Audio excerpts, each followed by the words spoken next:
जब आप लोगों को अंदाजा था कि इस तरह का माहौल बन सकता है और चंद रोज से ये खबरें भी आ रही थी कि तहरीक इंसाफ के लोगों के खिलाफ क्रैकडाउन का आगाज हो रहा है, तो आप लोग बेहतर था चाहे खैबर पख्तूनख्वा में किसी एक मकाम पर कोई बड़ा जलसा कर देते, एक मैसेज चला जाता।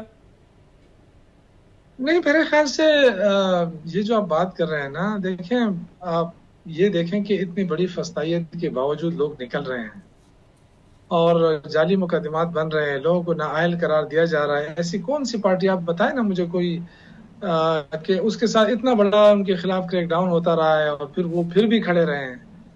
तो मैं ये तो एक किस्म की एक प्रोपेगेंडा हो रहा है कि जी लीडरशिप नजर नहीं आ रही है। देखिए, एक प्लानिंग हुई है, ABC 3 प्लान बने हुए हैं। इंशाल्लाह ताला भी काफी टाइम है और जो आपकी ख्वाहिशात हैं या जो इनकी हुकूमत की ख्वाहिश है कि जी ज्यादातर लोग निकल आए, तो वो भी हो जाएगा इंशाल्लाह, एक साथ भी निकल आएंगे। अब ये तो देखें, एक किस्म की रैलियां और ये इस करने का मकसद ये था कि हुकूमत को पता चले कि हाँ लोग हैं PTI के साथ, अभी भी नहीं खौफजदा। नहीं तो फिर अप्रोच क्या है विद इन पीटीए? आपने कहा अभी काफी वक्त है, खान साहब को ऑलरेडी 2 साल हो चुके हैं जेल के अंदर। आप मजीद कितना वक्त आप समझते हैं कि ये तहरीक को मोमेंटम लेने में लगेगा या उस अप्रोच तक पहुंचने में लगेगा जब आपको लगता है कि खान साहब की रहाई जो है वो मुमकिन हो सकेगी?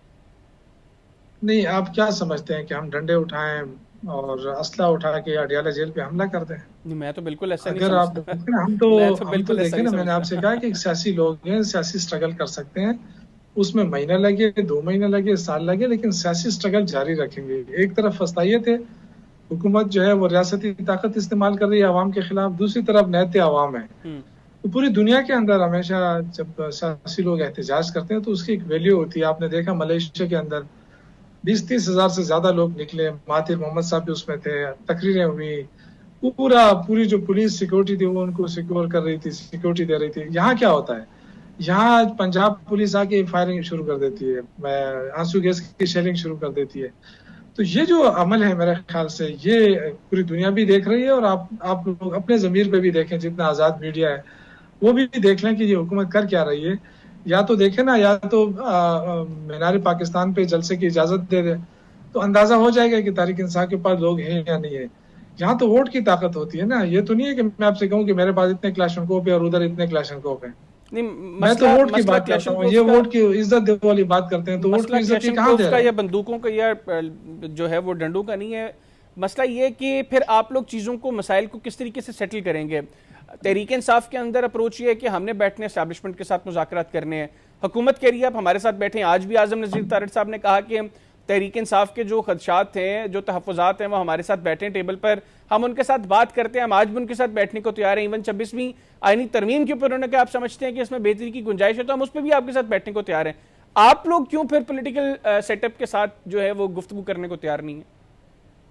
यार, मुझे बड़ा अफसोस है कि आप इसको भी पॉलिटिकल सेटअप कह रहे हैं, जिसको 17 सीटों पे एक बंदा वजीर आजम बना है। और हमें ताने मिलते हैं कि 2018 में ये एस्टेब्लिशमेंट के सहारे पर आए थे। देखिए, एस्टेब्लिशमेंट के सहारे पर हमने हुकूमत जरूर बनाई थी, बिल्कुल मैं मानता हूँ, कोई माने या ना माने, लेकिन हमने सीटें अपने अपने जोर बाजू पे ली थी। हमने, लोगों ने हमें वोट दिया था, हम असम्बली में पहुंचे थे, अक्सरियती पार्टी थी। ठीक है, 3-4 जमातें जो हमारे साथ मिली थी वो बिल्कुल एस्टेब्लिशमेंट के जरिए मिली थी और उनके जरिए हमने हुकूमत बनाई। और आपने देखा कि उसका नतीजा ये निकला कि जब एस्टेब्लिशमेंट ने उनको कहा कि चले जाओ तो वो चले गए। तो ये हुकूमत जो है ये तो टोटली एस्टेब्लिशमेंट की है। इसमें तो शहबाज नवाज शरीफ का तो कुछ है ही नहीं। नवाज शरीफ अपनी सीट हार चुके हैं और एक ऐसी खातून जो 70 साल खातून है बेचारी, डॉक्टर यास्मीन राशिद, उसके साथ जो कुछ हो रहा है वो सब इसी के बुनियाद पे हो रहा है ना, कि उन्होंने नवाज शरीफ को शिकस्त दी है। तो आप अंदाजा करें कि 65 साल 70 साल के सियासी लोगों को 10-10 साल की सजाएं मिल रही हैं। तो इस मुल्क के अंदर तो आइन कानून ये तो सब अब खत्म हो रहा है ना। अब तो सिर्फ बात रह गई है कि ताकत का इस्तेमाल है। फिर ताकत का इस्तेमाल करके हमें कहा जाता है आप निकलो। तो ये इसके साथ भी अगर कोई लोग निकलते हैं ना, तो ये बहुत बड़ी बात है। हाँ, अगर अपने मुल्क को ठीक करना है तो आप फ्रेश इलेक्शन की तरफ जाएं। अच्छा, अभी जो आज